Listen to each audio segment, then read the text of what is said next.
Hello everyone, good morning. আর সকাল সকালই ঘুম থেকে উঠে পড়েছি। আজ অনেক দিন পর আমি মা দুজনা মিলে একটু লিকার চা খাচ্ছিলাম। দুজনা মিলে অনেক দিন পরই চা খাচ্ছি একসাথে। সকালের দিকে একসাথে তেমন একটা চা খাওয়া হয় না, দুজনারই কাজের ব্যস্ততার জন্য। আজ কাজে চলে গেছিলাম তাড়াতাড়ি, তো কাজ থেকে ফেরার পথে মা বলেছিল যে মা কাঠি ভাজা খাবে, তো সেই কারণে মায়ের জন্য 3 প্যাকেট কাঠি ভাজা এনেছি। দেন তো বাড়ি এসে ফ্রেশ হয়ে বসে গেছি লাঞ্চ নিয়ে। আজ লাঞ্চে ছিল ইলিশ মাছ সর্ষে বাটা দিয়ে, আর তার সাথে ছিল আলু সিদ্ধ। তো লাঞ্চটা তো আজ ভালোই হয়েছে।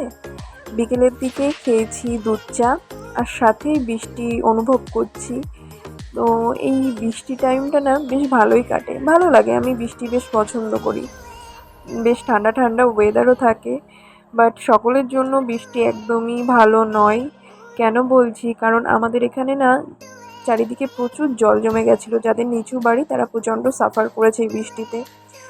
ভাবলাম তোমাদের সাথে আমাদের বাড়ির নতুন অতিথিকে পরিচয় করিয়ে দিই। এই যে ইনি, এখন এনারই খাতির যত্ন চলছে। তো এই মাছটা আমরা নতুন নিয়েছি। তো চলো আজকের মতো এই পর্যন্তই। Have a good day everyone, take care.